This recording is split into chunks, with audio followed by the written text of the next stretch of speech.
I started coming to MABA, I told you 5 years, but it's actually been, I think it was the fall of 2010. So it's been a little over 6 years now. Wow.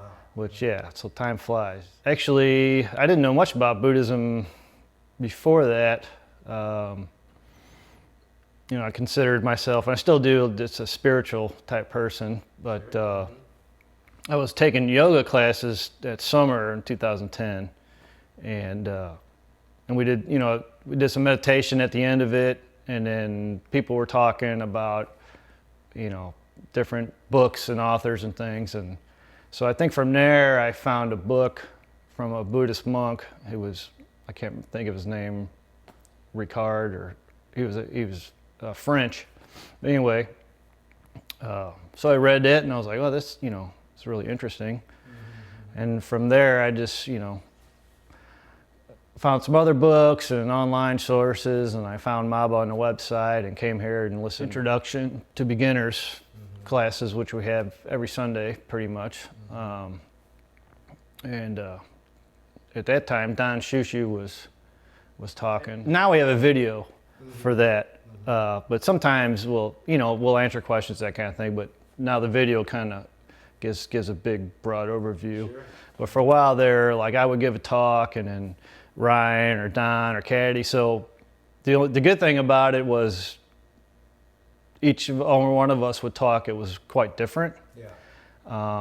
But I guess the bad thing is then you kind of get, it's not real consistent. Even we tried to touch on the same themes. I remember giving a talk, you know, saying that, you know, if you make it to stream entry, I don't remember the exact subject, you know, if you know, as a lay person's like, because reaching nirvana seems so far away, and it's like, well, you know, but if we can make it to the stream entry, and you know, we're like, you're guaranteed within 7 lifetimes, you know, you're on the right path and you can become enlightened. So it was like a very, you know, that talk was a real hopeful type of talk, and I felt like, you know, some people felt inspired because, you know, it was something that was reachable, a goal that we could, or an aspiration that we could all attain, you know.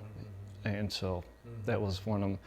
Personally, it was probably one I remember the most. So coming to MABA, you know, I learned a lot, and I enjoyed being out here, and I knew they needed help because my background's in horticulture and gardening, that kind of thing. Yeah. So I kind of just started. There's no shortage of that here.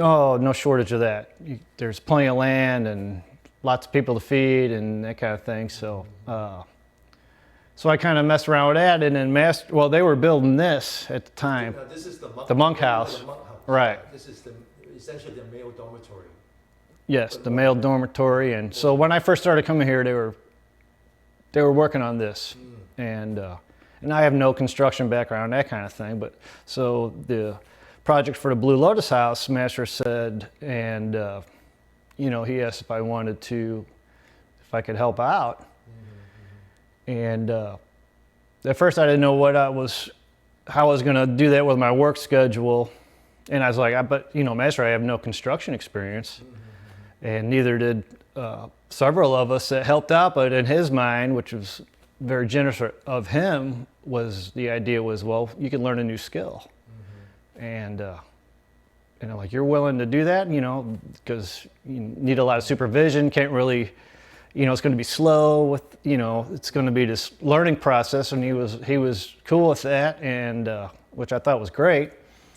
And it just so happened, you know, things kind of work out. So my work, you know, it opened up. I had the opportunity to come, and so that was in June of 2014. We officially broke ground. Yeah. Well, one thing that I always say to beginners, because when I first heard it, it struck me, and I was like, wow, this is really profound. And but I believe it's the Kalama Sutta, but the Buddha basically, the gist of it was, you know, this group of people was asking the Buddha, because they lived in an area where all these traveling people would come through to travel, and at that time, in the Buddhist time, there was a lot of people, you know, wise men that would give their talks on their philosophy or their religion of, of how things were and all that. And they would and everybody traveled through this town of Kalama. And so the people they would sit and listen to everybody.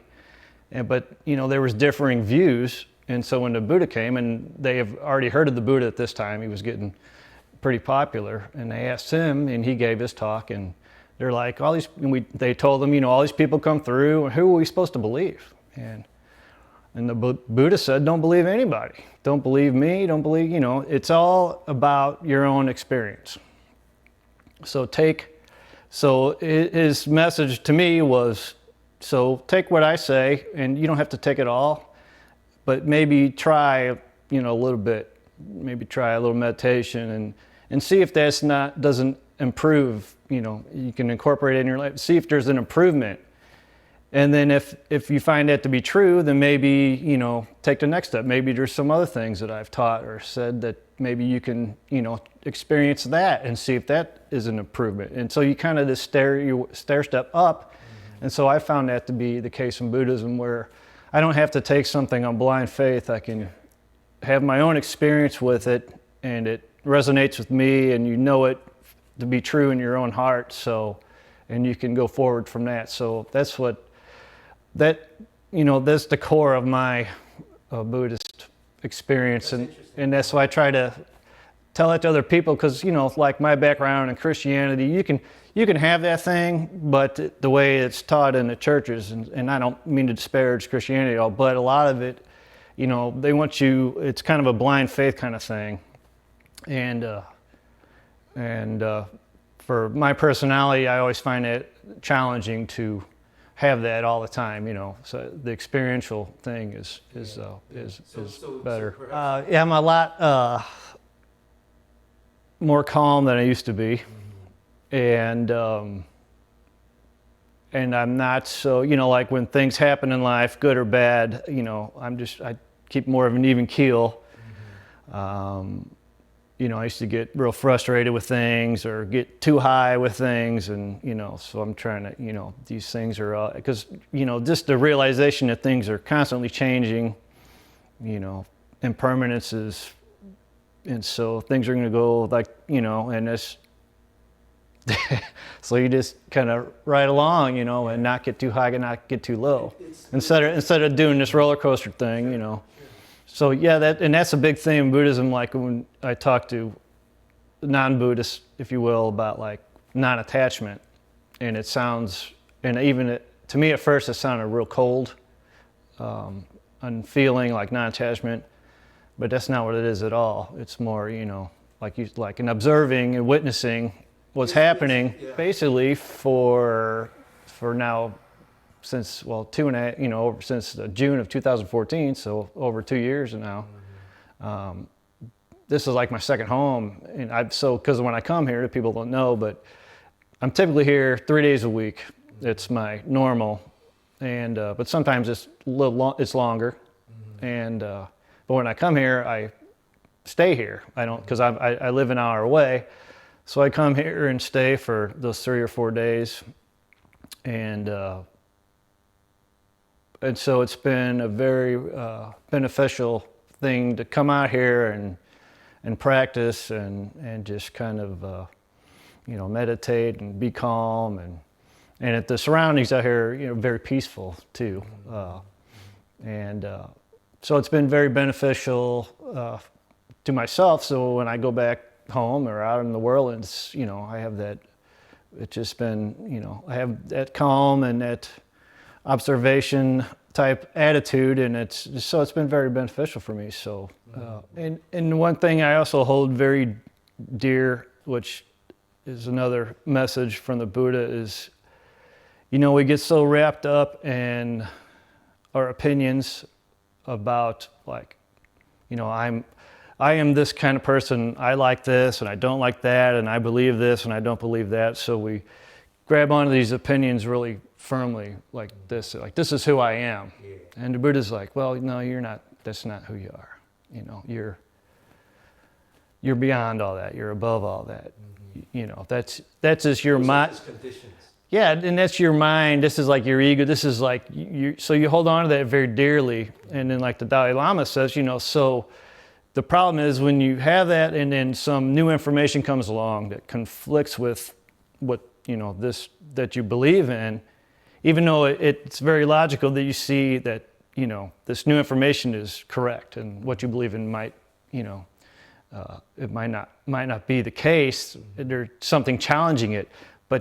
So you get angry, and you kind of fight that idea. But so I like one of my talks. I said this, and it's a 38 special song. It's hold on loosely. So I use that song, the lyrics in this song. So like whatever your opinions are, it's fine to have opinions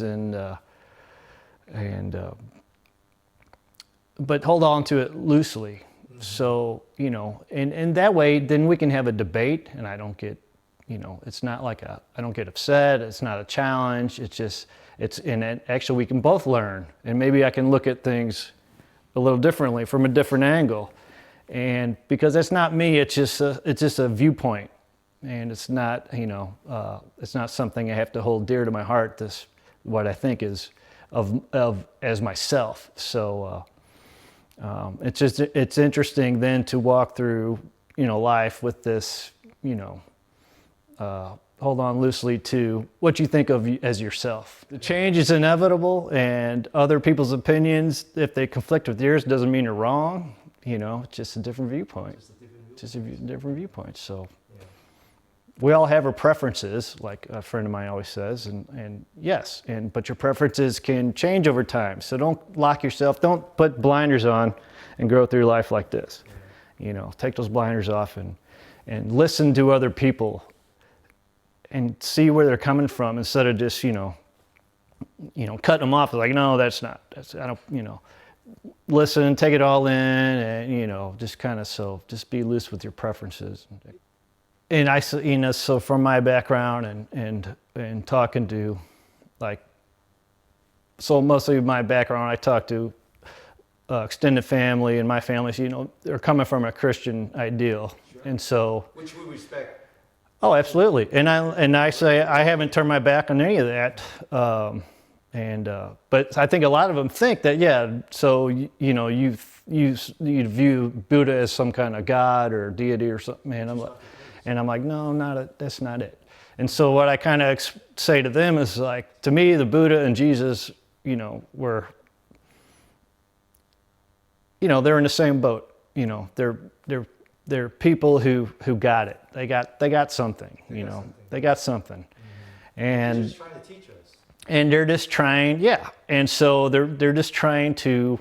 They're like, I've found this something very, very special, and I would like you to find it too, and maybe I can help you with some teachings, but to me, to follow directly and this is just my viewpoint, like we're saying, to follow directly in like the path of Jesus and the Buddhists, like, well, that's we can't really do that. We have to use our own experience. We're at a different time period, and we're different people, personalities on us. But we can, so we don't have to follow directly in their footsteps, but we can surely learn a great deal from them, and use our own experience and because all paths to me lead to the same place. So we have to kind of make our own path to get there. One thing. Okay. Well, thanks, Bret. Thank you. Okay. Thank you. Bye-bye. Bye.